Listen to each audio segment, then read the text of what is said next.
Hi there, good evening, and welcome to our session. A session that I think a lot of you probably must have been awaiting. A session where we go ahead and look at the different questions that were actually asked in the CAR exam.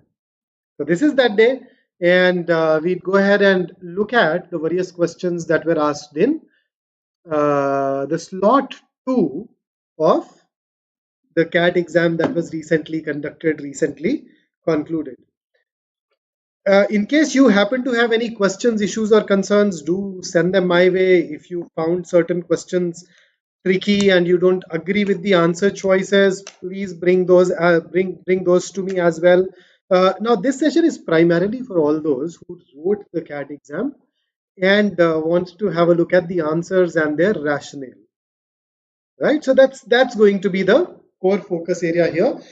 In case you are somebody who's preparing for CAT 23, etc., then I think we will work on these questions at some point of time later, where I'll take you through everything and we can look at these threadbare subsequently.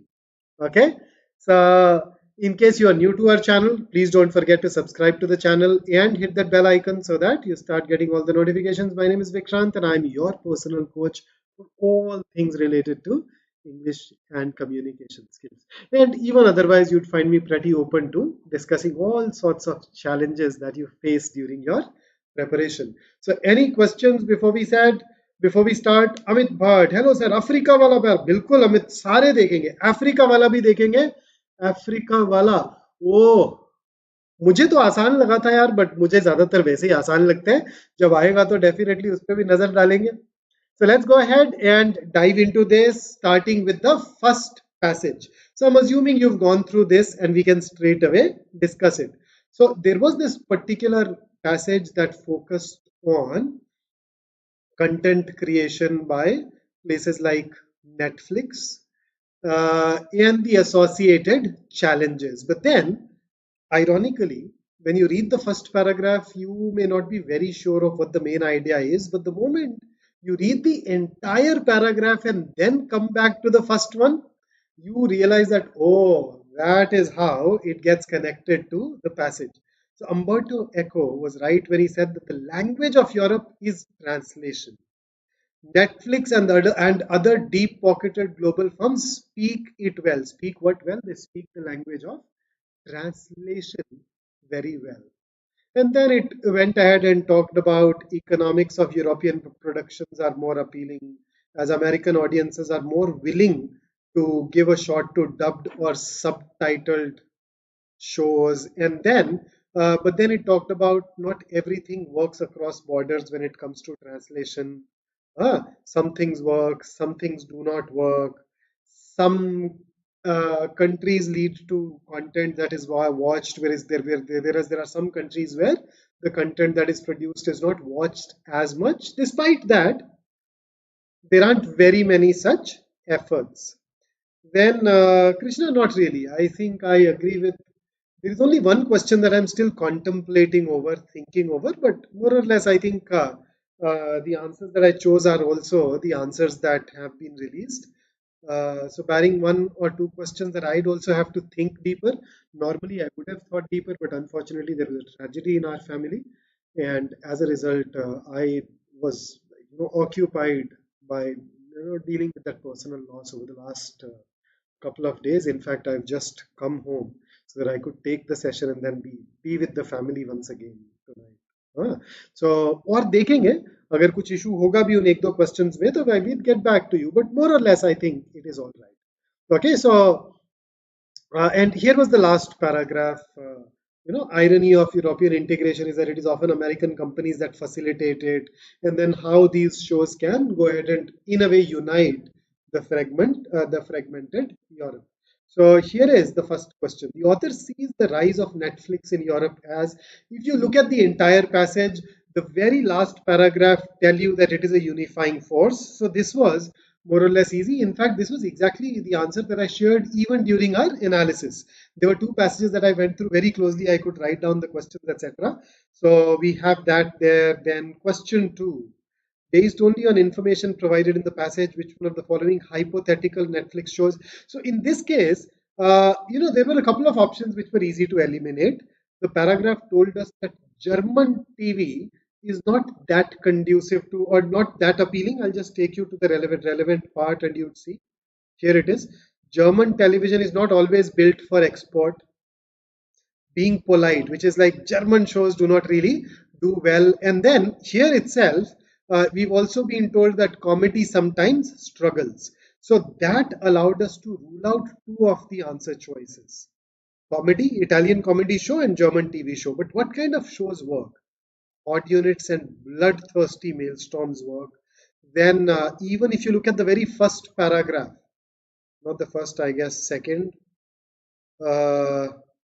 shows like French crime caper became a global hit. So these are the kind of shows that went on to work well. And therefore, since A and C were easy to rule out, it was a toss-up between B and C. But because the murder mysteries and crime shows have repeatedly been given as the prime things that do well, we should move over to choosing D as our answer, which of course turned out to be the right one. Then here is the third one. Based on information provided, all of the following are true except. This was an easy question. I'd say if I have to put it, Netflix has not been able to crack it yet. They are trying, but there are doubts that persist. I think this is a passage which was easy, and within the passage, this was a question that also turned out to be easy. And here is your fourth question. Which one of the following research findings would weaken the author's conclusion in the final paragraph? So see, final paragraph said that all of these shows can unify Europe. How would they unify? Because everybody is watching the same show, so they'd have something same to discuss. But if you look at option A, that essentially goes ahead and contradicts the core premise presented in that argument. A says that people are not even likely to watch the same thing. And that is why A is the answer. So I'd say out of the four questions, two were easy to moderate. So this was a passage which was not very challenging to read. It had a couple of questions that were easy to moderate. So I'd expect everybody to get at least two, possibly 3 to 4 questions right in this particular passage. And this was one of those passages that should also have been prioritized. Let's move over to the next passage. And in the interim, let me see if there are any questions or concerns that have popped up on the app. There are times when I miss out on this. Oops, I forgot to mute it. Okay, so let's dive into the next passage now. This is one of those passages where I think if you've read a bit of philosophy, you would have found it easy. So for example, the moment I started it, I read the positivists as like, acha, positivists, because I know what positive or who positivists are. Do you know who they are? There was something called enlightenment, and then from there we moved over towards positivism, where positivists basically believed that reality is measurable and encompasses only what one can directly observe. Only a posteriori things are or things that matter. It actually comes from a French origin word which essentially means imposed on the mind by experience. So I started with this and I'm like, okay, they're talking about positivists. Then they moved towards history as a science. Okay, positivists wanted to stake out their claim for history as a science. And in order to do that, cult of facts. So they relied on facts. But then thereafter, the author went on to tell us that facts aren't all that great. Okay, so what were the problems with the fact? This is one, that the absolute hardcore facts are just incidental, they are not essential functions. And then the second one is that even the facts, the facts that you choose to portray and the sequence in which you talk about those requires a judgment call. So essentially, the author had a problem with the fact that we should give so much weightage to absolute facts. So the fifth one, if the author of the passage were to write a book, then his account would be on what? So you notice he was not very fond of facts. Now, this is a question which actually, when I was solving it in the exam, I spent a lot of time. This was a question where I got stuck between two answer choices. I'll tell you which one. B and D. I could rule out A and C. So this was a question that I'd marked for review and I'd chosen B as my answer. But later on, when I revisited the question, I realized that, oh, it is easy. Author is saying that auxiliary sciences are not critical. They are not essential. So even this could have been eliminated. And A and C can anyway be eliminated because facts are not that important. But this is one answer choice which requires a higher order thinking skill. Definitely a question that a lot of people would probably consider moderate. I'm reluctant to call it difficult because two options were definitely easy to eliminate in this particular case. And this is a question that could only have been solved through elimination. If you go ahead and deal with it through selection, you could have struggled. Okay, question number 6. Which one of the following best describes the significance of archaeology for historians? So I think second paragraph towards the end. This one.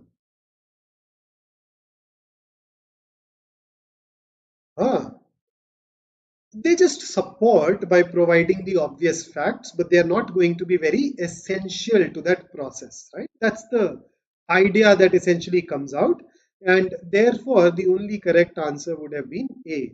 B can be ruled out because it talks about interpret. Since it was non-essential, primary duty is obviously going to be false, and oldest civilization in history is very easy to eliminate through to arrive at the right answer through elimination. So I would once again call this a relatively easy question. Then 7th, weaken the passage's claim that facts do not speak for themselves. So the author said here facts do not speak for themselves. Last paragraph in particular. So he's saying that interpretation of the facts matters. So this is an accept question. So B, C, and D say that facts are objective. Facts speak for themselves. So B says they're objective, C says they're independent of the individual, and facts do not have no bearing on the production of meaning. So B, C, and D would all actually go ahead and be. A, on the other hand, provides support and therefore becomes the answer to this question. A lot of people do not feel very comfortable with reasoning based questions, especially strengthen and weaken questions, and therefore I may call it a moderate question. But for a well prepared student who has focused a lot on critical reasoning, I would say that this leans more towards easy. Okay, question number 8. All of the following describe the common sense view of history except. Now this is, on the face of it, happens to be a specific detail question. Now,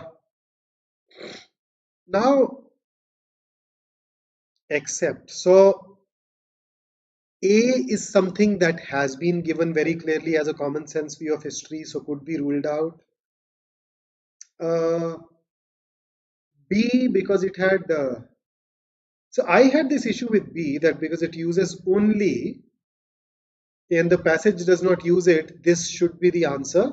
C probably can still be found from the first paragraph. D is given, so ruled out. So this is the only question where the official answer key says C. I still think B, but I haven't had enough time to ponder over it.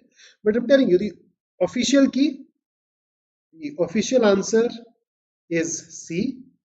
I am still contemplating between these two. Unfortunately, as I told you at the beginning here, I could not really devote a lot of time to it, but I do plan to do that very soon, and then maybe we can perhaps question it. So I'm just keeping this question in suspense for the time being.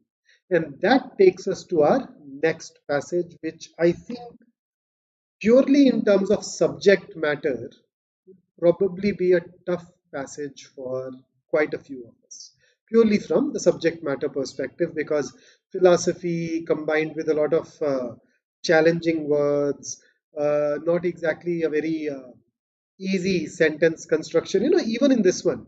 So you're talking about liberalism, noblesse oblige, theater of the absurd, plenty of words that may not be known to everyone. Moreover, the passage did not make it apparent that it is a book review until the last paragraph.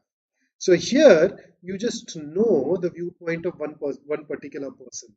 Then the second paragraph talked about the author's evaluation of that person's opinion. But then this could have been an article, this could have been a series of lectures, we wouldn't know. Then the author continues to talk about the problems. So the second big problem, this is where the book is mentioned, and you're like, okay, this is a book review. And the last paragraph makes it absolutely clear that it was indeed a book review, but slightly challenging in terms of reading and comprehending. And therefore, I think this automatically becomes a moderate difficulty level passage, provided the questions aren't exceptionally easy. So for for question number 9, the answer is D, hypocrisy. You can glean this from the first paragraph and the last paragraph. You combine it and you get the answer. But on the whole, because the passage was difficult to understand, we'd still lean towards calling it moderate. Then question 10, the author of the passage faults Denin's conclusion for all of the following reasons except. This was more or less a specific detail question. Now, despite being a specific detail question, I would say it is not exactly easy because passage per se was difficult. So, but A, yes, the author criticized it. B, it's repeated harking back to pre-modern notions of liberty. That is something that has not been mentioned. In fact, what the author has repeatedly done is this, the second last paragraph. What is fixated on is the essence of liberalism and not the harking back to the let's just have a look at it, pre-modern notions of liberty. This is definitely easy to glean, and this can again be inferred. So I think it was essentially a B versus D could have created troubles for people, but B in fact is the right answer here. Then let's have a look at question number 11. All of the following statements are evidence of the decline of liberalism today, except, now this was tricky because all the four are mentioned in the passage. So one of these was mentioned as a generic problem. It was not given as a criticism of liberalism. It's just had that A simply talked about the fact that the times are changing. It did not talk about the problem with liberalism, whereas B, C, and D are all related to why liberalism is hated nowadays, according to the author. Then here is 12. The author of the passage is likely to disagree with all of the following statements except. So, this is mostly an inference question. The likely to disagree with all of the following except. So basically we are looking for, if I cancel this dis and accept, which one of these is he going to agree with? So he's basically saying liberalism is done, dusted. It is wrong, but then it has the capacity to reform itself. It needs to do it.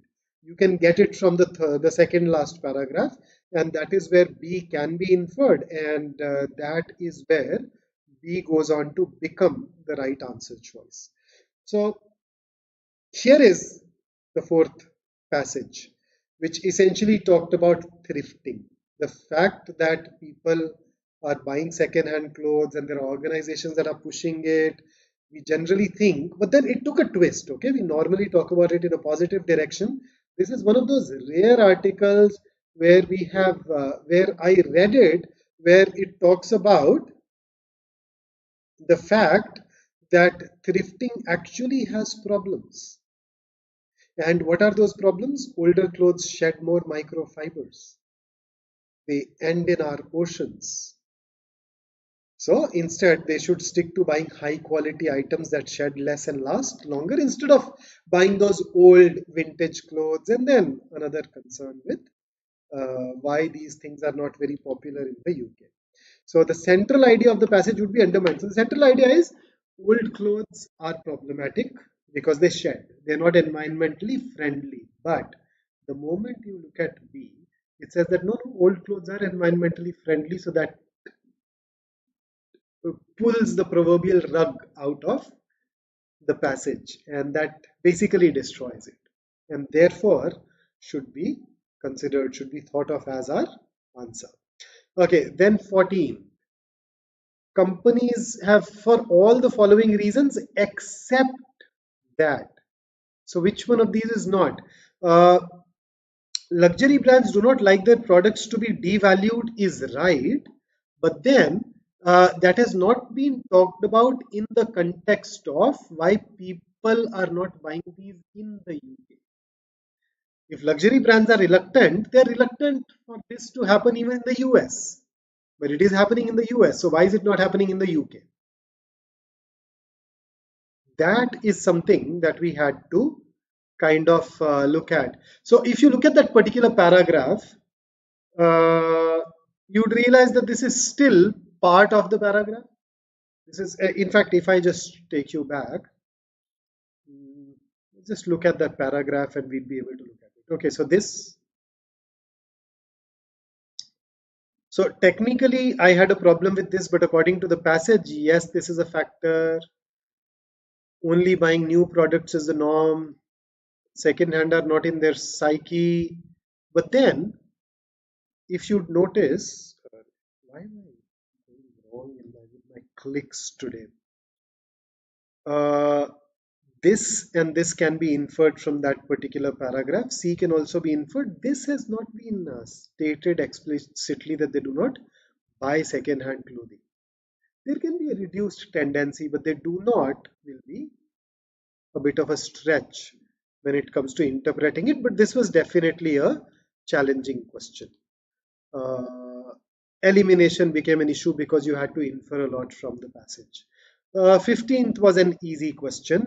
Irony is we think it is environmentally beneficial, but it is not. Utsav, absolutely yes, as long as your objection is valid. So for instance, I do plan to spend some more time on question number 8, and there is one more question that I think harder. But then, as long as it is valid, they will. Okay, and then here is the last question.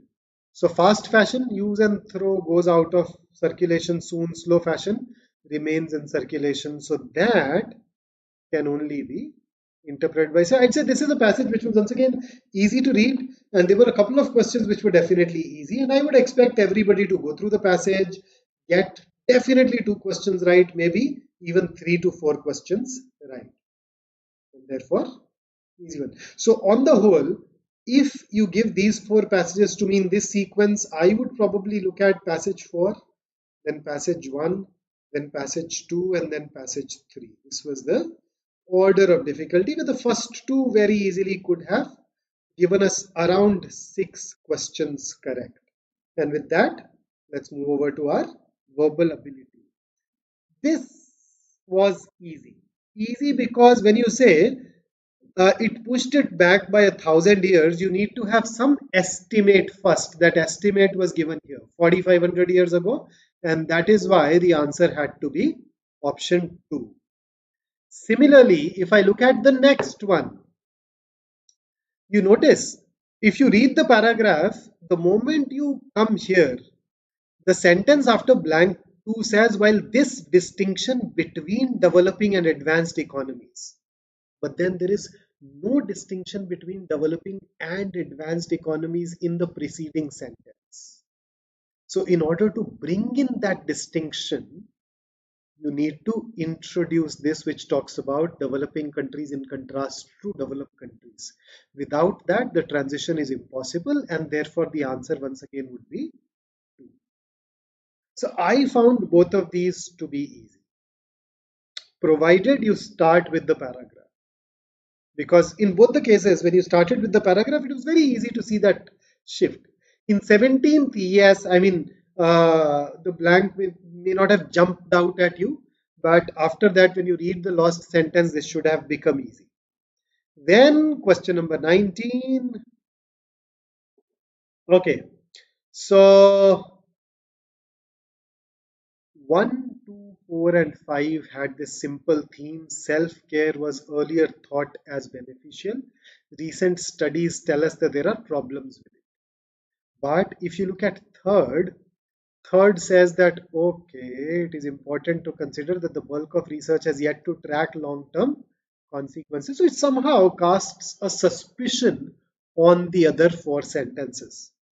So 1, 4, and 5 are definitely part of the same paragraph. For me in the exam, the choice was between 2 and 3. And because 4 talked about latchkey, I could connect sentence 2 with sentence 4 and thus chose third as our answer. Then here is 20th.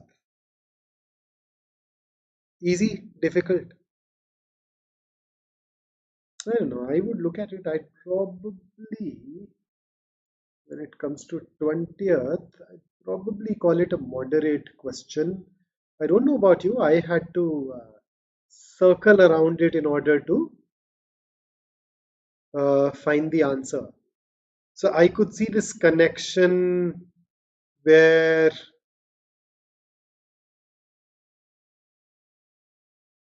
we had this fourth, not fourth really, this third escalated to an unprecedented level, and that unprecedented level is given in fifth. So 3 and 5 were kind of connecting. Then 4 and 1, because of northern light, were connecting, and that essentially left second as the odd one. So I kind of approached it using the way I would typically approach a parajumble. Okay, now since Utsav was talking about 21st and should there be an objection, why should there be an objection? Why would we object? Now, when you look at this, however, you need a contrasting idea. 4 provided that contrast. So 4 plus 3, very easy to determine. So 4 talked about Western Christian concepts tend to deny or feign ignorance about the existence of a genuine and enduring indigenous African tradition.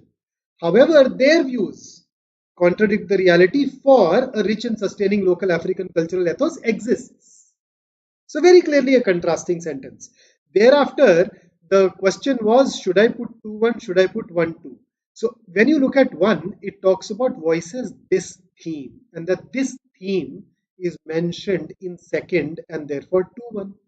So you would go ahead and choose 4, 3, 2, 1, or mark it as your answer. So I think 4, 3, 1, 2 versus 4, 3, 2, 1 was easy to reach.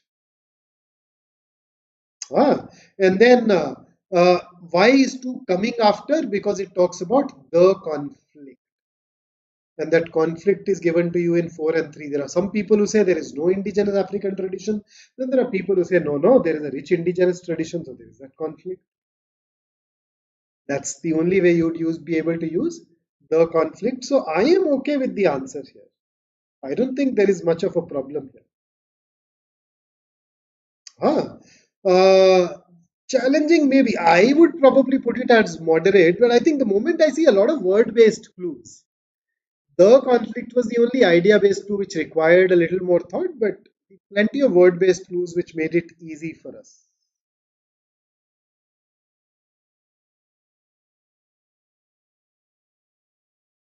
Right? So that's how I would probably look at it.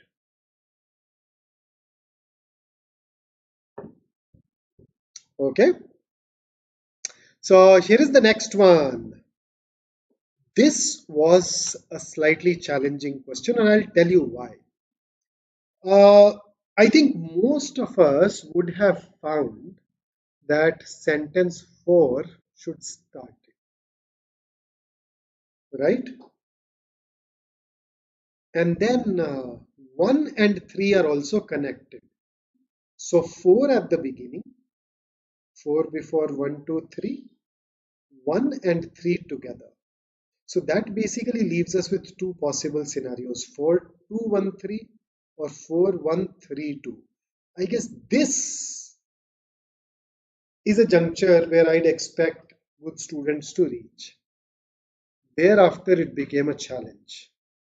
Where to place immediately after 4 or after 1 and 3. And this is where I think it had to then do with a bit of GK, because you know what emergent properties are? Any guesses? If I ask you to describe emergent properties, how would you really describe it?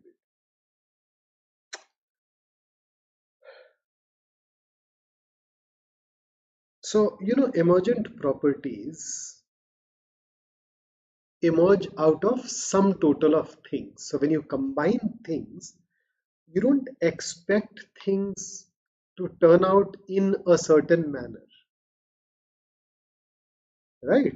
So an emergent property will be a behavior or a characteristic that arises unexpectedly when a group of things come together.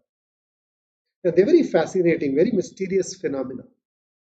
Uh, and if you know that, then you would know that 1 and 3 are basically describing or defining emergent property, and therefore they are better suited immediately after 1 since they are giving you a definition, and then 2. But then other than that, there is no concrete clue to figure it out.